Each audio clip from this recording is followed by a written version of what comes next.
जय हिंद दोस्तों, वंदे मातरम। स्वागत है आपका आपके अपने YouTube चैनल ज्ञान भाई अनुज में। दोस्तों, एएलपी की तरफ से भर्ती बोर्ड की ओर से एएलपी से संबंधित बड़ी खबर निकल के आ रही है और एक नोटिस भी मैं आपको दिखाने वाला हूं। ये वाला आरआरबी भुवनेश्वर की ओर से ये वाला नोटिस जारी हो चुका है। क्या क्या चीजें आपके सामने आज रहने वाली है एएलपी भर्ती की, वो मैं आपको बता दे रहा हूँ एक बार। एएलपी भर्ती 2024 से संबंधित आरआरबी भुवनेश्वर ने एक नोटिस जारी करा है। क्या वो नोटिस है वो आपको दिखाने वाला हूँ, क्योंकि लेटेस्ट अपडेट है।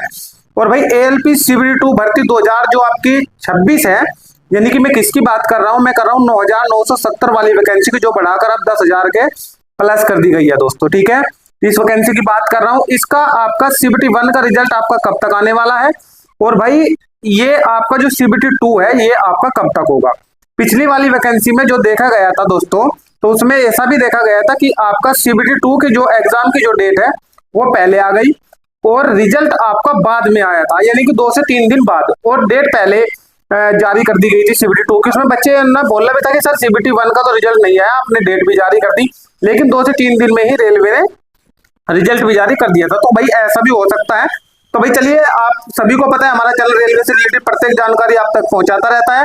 तो आज की जो अपडेट है वो आप तक मैं पहुंचाऊंगा। अगर वीडियो अच्छी लगे तो चैनल को सब्सक्राइब, बेल आइकन को ऑन करके चैनल के साथ जुड़ जाना, ताकि आपको रेलवे की पल पल की अपडेट मिलती रहे। और टेलीग्राम चैनल भी आप लोग ज्वाइन कर लेना, ये वाला नोटिस मैं वहीं पर डाल दूंगा, आप लोग वहां से जो है डाउनलोड कर लेना। डिस्क्रिप्शन में टेलीग्राम का लिंक दे रखा है दोस्तों।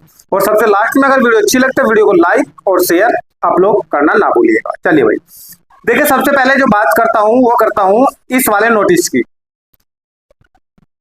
रेलवे भर्ती बोर्ड भुवनेश्वर ने 2000 जो अपनी 24 वाली वैकेंसी है, जो अपने अंतिम छोर की ओर अग्रसर है, इसने एक असिस्टेंट लोको पायलट से संबंधित एक नोटिस जारी करा है। Notice regarding final status of medical re examination conducted after DV1। आप ध्यान से समझिएगा क्या चीजें हैं। आप सभी को पता है कि जब DV1 आपके DV1 की जो लिस्ट आई थी, उसके बाद फिर इस DV1 से पैनल जारी हुए थे। तो पैनल जारी होने के बाद जो बच्चे A1 स्टैंडर्ड मेडिकल में बाहर निकले थे, उनकी भर्ती बोर्ड से अपील लिस्ट जारी हुई थी। तब मैंने एक वीडियो भी आपको प्रोवाइड कराई थी। इस अपील लिस्ट का 30 दिन का समय होता है। अपील लिस्ट कब जारी की जाती है ये भी आपको पता होना चाहिए। जैसे ही DV1 में आपका नंबर आता है, आपका नाम आता है, तो तुरंत आपका मेडिकल यानी कि DV के बाद आपका मेडिकल ले लिया जाता है। ये आपका पहला मेडिकल होता है। अगर आप लोग यहाँ पे बाहर निकल जाते हो तो डॉक्टर्स आपको री मेडिकल की डेट देता है। ठीक है, अब री मेडिकल भी मान लो आपको दूसरी बार री मेडिकल आपका हो, यहाँ पर भी आप फेल हो गए और फर्स्ट मेडिकल में तो आप फेल हो ही गए, तो दूसरी बार भी आप फेल हो गए, तो 2 बार फेल होने के बाद रेलवे भर्ती बोर्ड अपील लिस्ट जारी करता है भाई, जो मैंने आपको पहले दिखाई थी।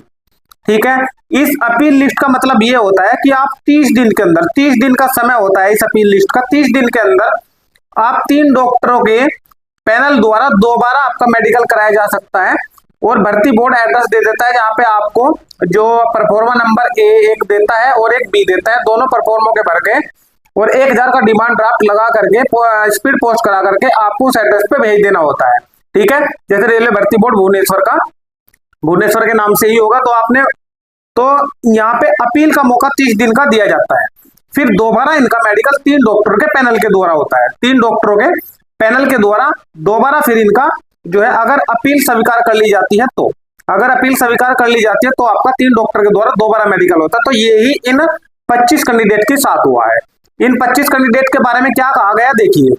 Railway requirement board Bhubaneswar had received appeal, यानी कि जो बच्चों ने अपील करी थी 25 कैंडिडेट की, जो अपील हमें रिसीव्ड हुई है, उन कैंडिडेट के रिक्वेस्टिंग पर मेडिकल एग्जामिनेशन इनका दोबारा हमने कराया है। और मेडिकल एग्जामिनेशन दोबारा कराने के बाद जो कैंडिडेट सेलेक्ट हैं उनकी हमने लिस्ट नीचे लगा दी है, और जो बच्चे दोबारा यानी कि तीसरी बार फिर फेल हुए हैं उनके बारे में भी बता दिया है। ठीक है, यहाँ पे सीरियल नंबर, यहाँ पे रोल नंबर, यहाँ पे आपके नेम है सभी के, ये date of medical re examination जो आपका दोबारा अपील के अंदर हुआ है दोस्तों। ठीक है, 25 कैंडिडेट है, नीचे आप लोग देख भी पा रहे हो, ये 25 कैंडिडेट है। ठीक है, इसमें कुछ लड़कियां भी हैं। अब इसमें जो उन्होंने अपील करी थी, तो अपील के बाद जैसे ये पहला बंदा है, तो इस पहले बंदे ने ये तो गया ही नहीं, ये तो अब्सेंट ही हो गया। जब इसने अपील भी कर दी तो फिर भी ये उपस्थित नहीं हुआ। ठीक है, या तो इसे पता नहीं चला या कुछ और कारण रहा होगा, वो इसे पता होगा। अब देखिएगा, जैसे दूसरा कैंडिडेट है रीशु राजकुमार, इसका 1/4/2026 में यानी कि 1 अप्रैल में इसका मेडिकल दोबारा हुआ अपील करने के बाद, अनफिट इन I1A1 स्टैंडर्ड, यानी कि ये दोबारा A1 स्टैंडर्ड में फेल हो गया, तो ये तो अब बाहर है, अब वैकेंसी से भी बाहर है। लेकिन जो तीसरा जो कैंडिडेट है मुन्ना कुमार, इसका 7/4 में हुआ है, 7 अप्रैल में हुआ है। अब इसके आगे देखिए क्या लिखा गया, फिट इन I1A1 स्टैंडर्ड, यानी कि इस जो बंदा है तीसरे नंबर का, इसका सिलेक्शन हो गया। तो ऐसे जो अपील होती है ना, तो अपील आप लोग किया करो। अगर आपको लगता है कि हाँ हमारा थोड़ा सा प्रॉब्लम है और हमारा ठीक हो जाएगा, तो आप लोग अपील किया करो। 30 दिन का समय आपको ये मिल जाता है, फिर भर्ती बोर्ड इस पे विचार करता है, अपील स्वीकार की जाए या ना की जाए, यानी कि आपको 50-60 यानी कि 2 महीने के आसपास का समय मिल जाता है। आपकी जो अगर थोड़ी सी भी कमजोरी है तो उसको आप लोग सही करा सकते हो। तो ये आपकी आगे फिर जो है थोड़ी सी आपकी जो माइंडली है जो आपका, वो थोड़ा सा पॉजिटिव होना चाहिए। जैसे एक कैंडिडेट ये है और 3 कैंडिडेट ये है, एक कैंडिडेट ये है, यानी कि 4 और 1 5 और एक नीचे है 6 कैंडिडेट। तो भाई ये तो कहना बिल्कुल जो है गलत नहीं होगा कि ये 6 के 6 कैंडिडेट इस भर्ती से बाहर हो चुके थे, लेकिन इन्होंने अपना विश्वास बनाए रखा, तो ही इन कैंडिडेट का अपील के बाद सिलेक्शन हुआ है दोस्तों। तो अगर आपको लगता है तो अपील आप लोग कर दिया करें, क्योंकि वैकेंसी आ गया आपके पास। अभी तो 2024 है, अभी बहुत जो है RRB से अपील के नोटिस भी देखने को मिल रहा है। मैं आपको सारी चीजें दिखाता हूँ समय समय पर, जैसी कोई अपडेट आती है।